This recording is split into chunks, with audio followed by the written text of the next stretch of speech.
Hello friends, సిరి kitchen స్వాగతం. నేను మీ సిరిని. ఎలా ఉన్నారండి? అందరూ బాగున్నారా? అందరూ బాగుండాలి, అందులోనే ఉండాలి. ఈరోజు విషయం ఏంటంటే, ఏదైనా సరదాగా మాట్లాడుకున్నప్పుడు, ఏదైనా గుర్తొచ్చినప్పుడు, లేకపోతే మనకి ఏమైనా జరిగినప్పుడు చిన్న చిన్న విషయాలకు కూడా చాలా ఆనందం అనిపిస్తుంది అనమాట. మా ఫ్రెండ్ వాళ్ళు అంటారు, నేను ఎంతో చిన్న విషయానికి కూడా చాలా సరదా పడతాను, చాలా ఆనందపడతాను. అలాగే అంటాను, మా ఫ్రెండ్స్ వాళ్ళకి కూడా చెప్తాను, నేను చక్కగా చిన్న చిన్న విషయాలకు కూడా ఆనందపడాలి, చక్కగా మనస్ఫూర్తిగా నవ్వుకోవాలి, సరదాగా ఉండాలి అంట. మా ఫ్రెండ్ అంటే, చిన్నపిల్లలకి చిన్న చిన్న విషయాలు కూడా అంత ఆనందపడిపోతావు ఏంటి అంటారు. ఏమండి, ఆనందం కలిగే విషయంలో చిన్న విషయం ఏంటి, పెద్ద విషయం ఏంటంటే ఆనందం అంటే ఆనందం అంతే.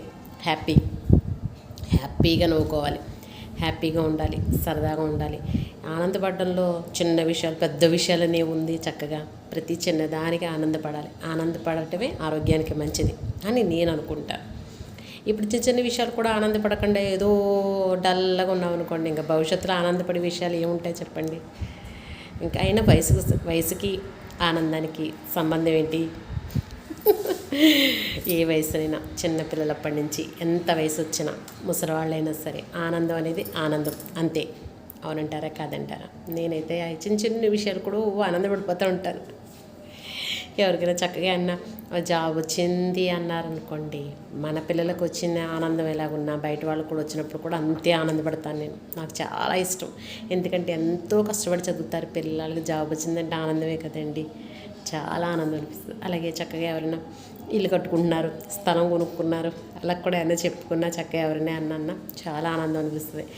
ఎంత కష్టపడితేనో ఈ రోజుల్లో ఒక ఇల్లు కట్టాలన్నా, ఏదైనా కొనుక్కోవాలన్నా కూడా చాలా కష్టం అనేది. కష్టం లేకుండా ఏది రాదు. కాబట్టి మన విషయంలో ఆనందపడడం కంటే ఎదుటివారి విషయాల్లో కూడా ఏది జరిగినా చక్కగా ఏదైనా ఆనందమైన విషయం, చిన్న విషయం అయినా సరే ఆనందమైన విషయం వచ్చినప్పుడు చక్కగా హ్యాపీగా ఆనందపడాలి. అవునంటారా కాదంటారా? నవ్వుతుండండి, నవ్విస్తుండండి, ఆనందంగా ఉండండి, ఆరోగ్యంగా ఉండండి.